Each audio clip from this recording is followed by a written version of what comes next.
Cerita dimulai pada tahun 1934 di Bangalore, India.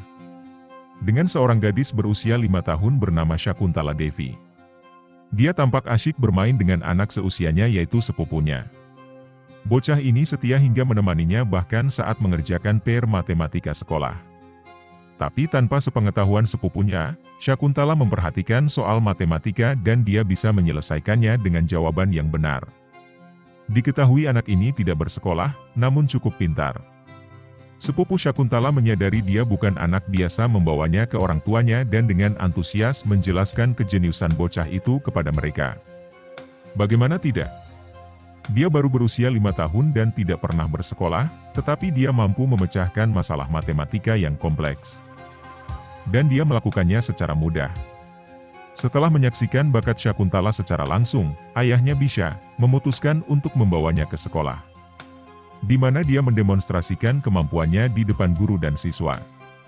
Dia menggunakan bakatnya untuk membuat pertunjukan matematika di mana Shakuntala memecahkan masalah rumit untuk para guru. Dan setiap aksinya selalu sukses memukau yang melihat. Penonton memberikan tepuk tangan meriah kepada Shakuntala, sementara Bisha menerima uang. Di sisi lain, Shakuntala memiliki keinginan untuk bersekolah seperti anak-anak lain, belajar dan bermain bersama di sekolah. Dia mengungkapkan keinginannya kepada ayahnya. Sayangnya, Bisha menolak untuk mendaftarkannya di sekolah. Mengklaim bahwa dia cukup cerdas tanpa bersekolah. Ibu Shakuntala memintanya untuk belajar suatu sore karena dia mengadakan pertunjukan matematika di 10 tempat berbeda pada minggu berikutnya. Shakuntala mulai memberontak pada saat itu. Ibunya kesal karena dia menolak untuk belajar. Dia bahkan mengancam Bisha jika Shakuntala terus menolak untuk belajar. Tapi Shakuntala tetap menolak. Ia mengklaim bahwa dia harus menjadi ayah di rumah karena bagaimanapun dialah yang bekerja bukan Bisha. Ibunya hanya menjawab bahwa Shakuntala akan mengerti betapa sulitnya membesarkan seorang anak di masa depan. Dia kemudian memasuki rumah tanpa menyuruhnya belajar lagi. Sharada, kakak perempuan Shakuntala, hanya berdiri di sana menonton Shakuntala dan ibunya yang sedang bertengkar. Saat ibu mereka pergi, Sharada memberitahu Shakuntala bahwa dia terkesan dengan kecerdasannya. Dia bahkan membayangkan Shakuntala menjadi orang hebat suatu hari nanti. Shakuntala berharap ini terjadi. Dia berjanji kepada Sharada bahwa jika dia benar-benar sukses di masa depan, dia akan membawanya kemanapun dia mau. Tapi hal itu tidak akan pernah terjadi karena ketika Shakuntala pulang dari acaranya suatu malam, dia menemukan Sharada telah tiada di depan rumah. Sharada sudah lama sakit, tetapi keluarganya tidak mampu membawanya ke rumah sakit. Uang yang didapat Shakuntala hanya bisa menutupi pengeluaran harian keluarga. Ketika dia mengingat Sharada, dia selalu kesal. Sampai ia meminta pertanggungjawaban orang tuanya atas kepergian Sharada, terutama ibunya yang tidak melakukan apapun untuk menyelamatkan Sharada. Menurut Shakuntala, seorang ibu harus melakukan apapun untuk anaknya. Shakuntala kecewa dan menolak berbicara dengan ibunya lagi. Dia sangat membencinya sehingga dia bersumpah pada Sharada bahwa dia tidak akan pernah menjadi wanita seperti ibu mereka. Sementara Bisha masih malas mencari kerja. Ketika Shakuntala berusia 25 tahun, dia hanya mengandalkan pendapatan yang ia peroleh dari melakukan pertunjukan matematika. Tapi seiring bertambahnya usia, dia menjadi lebih baik dalam melakukan pertunjukannya.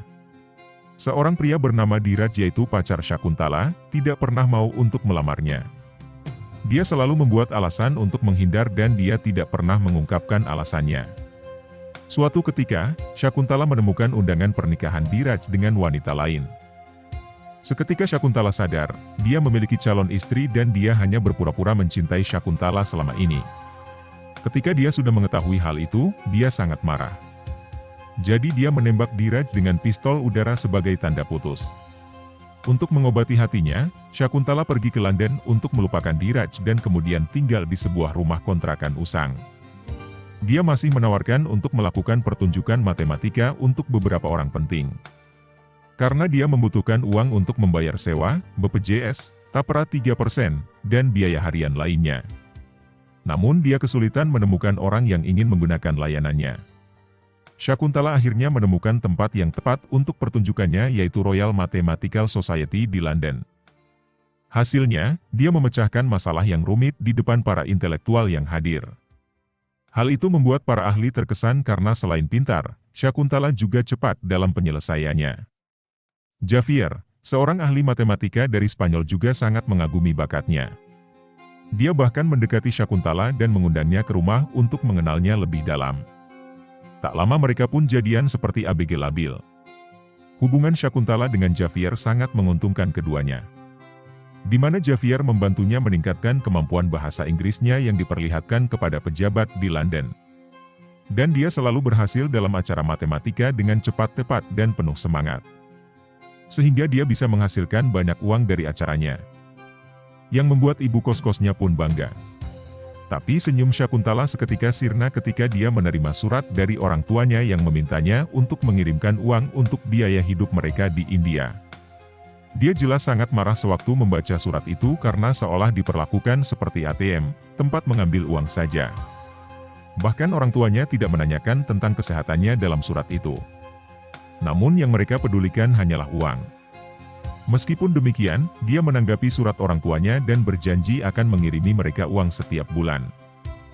Suatu hari, Syakuntala diundang untuk tampil di acara televisi, di mana ia akan bersaing melawan komputer tercepat untuk menyelesaikan soal matematika. Dia dapat dengan mudah menyelesaikan soal pada awalnya, hingga dia menemukan pertanyaan yang dia duga mengandung kesalahan pada 3 digit terakhir. Namun pembawa acara mengabaikan protes yang ia katakan. Hal ini membuatnya tidak dapat menyelesaikan soal hingga waktu habis. Pembawa acara bahkan menyatakan bahwa seseorang dari negeri gajah dan ular tidak mungkin menjadi Einstein berikutnya. Bahkan ketika Syakuntala mencoba untuk merevisi pertanyaan yang bermasalah, dia menolak dan membuatnya malu. Lagi pula, acara disiarkan langsung ke seluruh negeri. Javier datang menemui Syakuntala keesokan harinya dengan kabar baik. Pakar IT secara manual menghitung soal matematika kemarin dan menemukan bahwa Syakuntala benar dan komputer telah membuat kesalahan. Syakuntala sekarang dikenal sebagai komputer manusia dan terkenal ke seluruh negeri termasuk Konoha. Syakuntala menjadi semakin tertarik melakukan pertunjukan matematika sejak saat itu. Dia diundang untuk tampil di negara lain, yang meningkatkan ketenaran dan kekayaannya. Karena suksesnya Syakuntala dalam karirnya, Javier merasa minder. Jadi dia mengakhiri hubungan mereka dengan alasan bahwa dia harus kembali ke Spanyol. Syakuntala akhirnya bertemu pria baru Paritos Banerjee pada tahun 1968 di Bombay, India. Dengan cepat mereka pun saling jatuh cinta. Saat mereka berencana untuk menikah, keduanya pergi ke kampung halaman Syakuntala untuk meminta persetujuan orang tuanya. Tapi Syakuntala menyadari dia masih membenci mereka. Kebenciannya pada mereka melebihi kasih sayangnya. Jadi dia menolak untuk keluar dari mobil dan menemui mereka dengan pacar barunya. Alhasil di dalam mobil, Paritos melamar Syakuntala. Mereka kemudian menikah tanpa memberitahu atau mengundang orang tua Syakuntala. Syakuntala dan Paritos dikaruniai seorang bayi perempuan bernama Anupama atau disingkat Anu pada tahun 1970. Syakuntala sekarang mengabdikan hidupnya untuk menjadi seorang ibu dan istri yang baik. Waktu pun berlalu, Syakuntala menemukan album hitam yang berisi kenangannya tentang matematika saat membersihkan rumah. Dia menyadari bahwa dia rindu melakukan acaranya dan memutuskan untuk memberitahu Paritos bahwa dia ingin melanjutkan karirnya. Untungnya Paritos adalah seorang suami yang sabar. Dia membiarkannya melakukan apapun yang diinginkan istri tersayangnya selama dia bahagia. Syakuntala meninggalkan rumah beberapa hari kemudian untuk kembali ke pertunjukan, meninggalkan Anu dan Paritos di rumah. Syakuntala belum kehilangan skill matematikanya. Bakatnya memukau banyak orang. Bahkan ia masuk ke dalam Guinness Book of Records. Di sela-sela pertunjukan, dia selalu meluangkan waktu untuk menelepon ke rumah dan memberitahu Paritos tentang petualangannya. Syakuntala menjadi khawatir jika satu hari nanti Paritos memberitahukan Anu tentang karir ibunya ketika ia mulai belajar berbicara. Karena Anu sangat dekat dengan ayahnya. Sebenarnya ini masuk akal karena Anu menghabiskan lebih banyak waktu dengan Paritos. Dan hal ini membuat Syakuntala iri. Dia juga khawatir bahwa dia tidak menjadi ibu yang baik bagi putrinya. Dia takut Anu akan melupakannya. Karena kepikiran, Syakuntala buru-buru pulang meminta Paritos dan Anu untuk menemaninya bekerja dan berkeliling dunia. Tapi tentu saja Paritos menolak karena dia punya pekerjaan di India. Selain itu, jika ia mengandalkan uang pada istrinya, itu akan menjatuhkan harga dirinya. Mereka akhirnya bercerai, dan Syakuntala membawa Anu bersamanya untuk berkeliling dunia melakukan pertunjukan matematika. Hal ini membuat Paritos kecewa. Anu berusia 8 tahun pada tahun 1978. Dia sangat merindukan ayahnya. Dia tidak akan pernah melihat ayahnya lagi karena Syakuntala membawanya keliling dunia. Dia hanya bisa menulis surat untuk Paritos dan meminta ibunya untuk mengirimkannya. Syakuntala yang saat ini sudah menjadi astrologi yang sangat ahli matematika menyadari bahwa Anu sangat merindukan Paritos. Tetap saja dia tidak bisa membiarkan Anu tinggal bersama ayahnya karena dia sangat menyayangi Anu dan ingin dia berada di sisinya setiap saat. Keinginan Anu tidak hanya ingin bertemu ayahnya. Namun dia juga ingin bersekolah seperti anak-anak lain seusianya. Dia hanya bisa melakukan homeschooling sejauh ini karena Syakuntala yang selalu membawanya keliling dunia. Tapi dia sudah bosan. Dia ingin menjadi anak normal yang bersekolah di sekolah yang biasa. Keinginannya tersebut juga bertepatan dengan keinginan Paritos. Suatu ketika Paritos dan Syakuntala bertemu. Dia menuntut agar Syakuntala segera menyekolahkan Anu. Jika tidak, dia berencana untuk mengajukan kasus hak asuh yang dia yakin akan dimenangkannya. Pada tahun 1986, Anu akhirnya dapat bersekolah di sekolah berasrama, di mana ia mendapatkan banyak teman. Meskipun demikian, Syakuntala tetap sama. Ia selalu mengajak Anu untuk menemaninya dalam perjalanan keliling dunia setiap kali ada kesempatan. Anu jarang bersenang-senang saat menghadiri acara ibunya. Anu terlihat bosan bahkan ketika Syakuntala mengadakan sesi tanya-jawab tentang bukunya yang bertema Lagi Bete. Kebosanannya dengan cepat berubah menjadi kemarahan ketika ibunya menuduh Paritos sebagai seorang pelaku Lagi Bete. Anu telah mencapai batas dari kesabarannya saat ini. Dia memarahi Syakuntala bukan hanya karena ibunya memfitnah ayahnya, tetapi juga karena dia ingin membangun karirnya dengan biayanya sendiri. Anu sudah bosan berpindah dari hotel ke hotel karena untuk menemani ibunya. Dia tidak pernah merasa memiliki tempat untuk disebut rumah. Dan dia juga tidak pernah merasa memiliki seorang ibu. Anu mengatakan jika Syakuntala tidak berniat menjadi layaknya seorang ibu. Anu mengancamnya dengan melarikan diri untuk tinggal bersama ayahnya. Syakuntala menanggapi dengan memberitahunya bahwa Paritos tidak ingin Anu tinggal bersamanya. Namun dia berjanji untuk mengambil cuti dan tinggal bersamanya di London. Syakuntala membelikan Anu sebuah rumah di pertengahan kota London pada tahun 1987. Hal ini yang membuat Anu sangat senang. Syakuntala berjanji akan menghabiskan waktu bersama Anu seminggu sekali. Dan Anu bebas mengundang Paritos ke rumah barunya kapanpun dia mau. Syakuntala tidak membuat janji kosong seperti pejabat. Dia sekarang menghabiskan lebih banyak waktu dengan Anu. Melakukan hal-hal seperti bersepeda dan memasak bersama. Hal ini membuat putrinya untuk lebih menikmati hidup menjadi lebih baik-baik secara fisik maupun mental. Dia bahkan membantu Anu dalam memulai bisnis real estate-nya.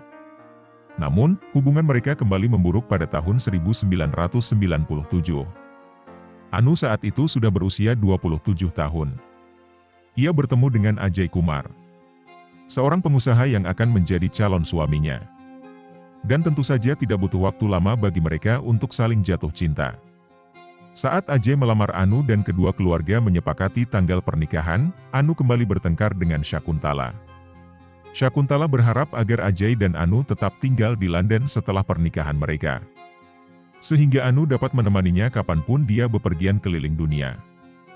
Namun Ajay tidak setuju dengan harapan Syakuntala. Dia memiliki kehidupan di Bengaluru, India. Dan dia ingin Anu bergabung dengannya di sana. Karena sama-sama keras pada prinsipnya, perdebatan mereka berakhir tanpa penyelesaian. Ajay percaya Anu harus menemaninya karena dia adalah suaminya. Sedangkan Syakuntala percaya dia memiliki otoritas lebih atas hidup Anu karena dia melahirkannya. Pertengkaran mereka ini sampai ke Anu. Ia pun sangat marah pada ibunya. Dia menuduh Syakuntala menghalangi kemampuannya untuk menjalani hidupnya sendiri. Bahkan jika Syakuntala melahirkan Anu, dia seharusnya tidak merasa memiliki hak untuk mengatur hidupnya lagi. Apalagi sekarang Anu sudah dewasa. Syakuntala sangat marah dengan perkataan Anu dan hampir menampar putrinya. Hal ini membuat Anu semakin kecewa padanya. Akhirnya Anu memutuskan untuk menikah dengan Ajay tanpa izin Syakuntala. Tak ingin ditinggalkan oleh Anu, Syakuntala akhirnya mengambil jalan terakhir. Dia mengancam akan menutup bisnis properti Anu di London dan membekukan semua rekeningnya. Alih-alih menyerah pada ancamannya, Anu membalas dengan mengklaim bahwa Syakuntala telah memisahkannya dari ayahnya. Anu tidak akan membiarkan ibunya memisahkannya dari suaminya juga. Jadi dia ikhlas jika Syakuntala ingin menghancurkan perusahaan yang ia modali sendiri. Sedangkan di India dia dapat memulai bisnisnya dari nol. Anu menikahi Ajay beberapa hari kemudian. Pasangan itu pindah ke India. Tapi kebenciannya terhadap Syakuntala tetap ada. Anu menjadi marah ketika seseorang menyebut nama Syakuntala di depannya. Tidak hanya itu, dia juga berencana untuk menghindari memiliki anak agar tidak mengulangi kesalahan Syakuntala.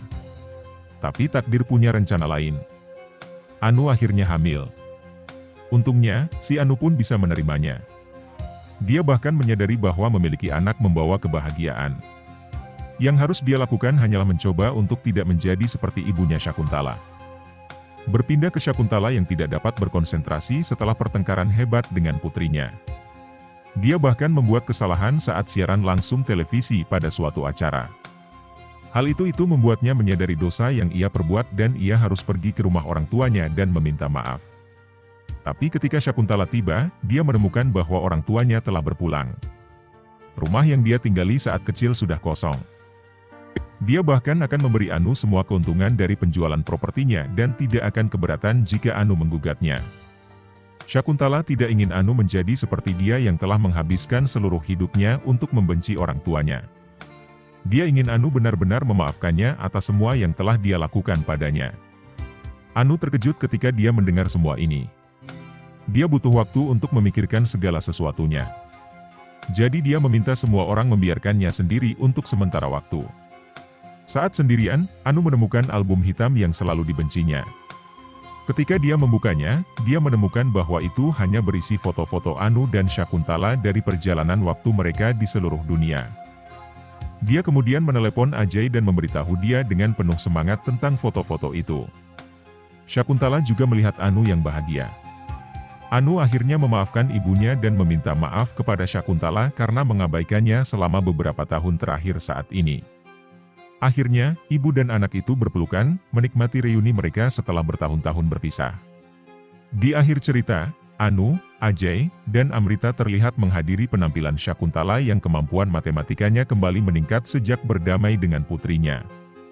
Ia bahkan dinobatkan sebagai komputer manusia pertama di dunia, membuat Anu bangga memiliki ibu seperti Syakuntala.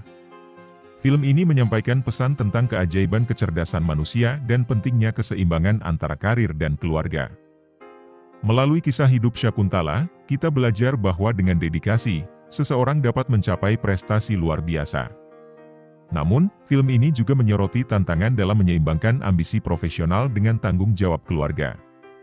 Hal ini mengingatkan kita untuk menghargai hubungan pribadi. Selain itu, kisah ini menginspirasi kita untuk bangga dengan diri sendiri. Mengakui kekuatan perempuan dan menghargai perbedaan pandangan antar generasi. Keberanian dan ketabahan Syakuntala Devi menjadi teladan untuk tidak menyerah dalam menghadapi kesulitan hidup. Tamat. Mohon dibantu untuk like dan subscribe-nya.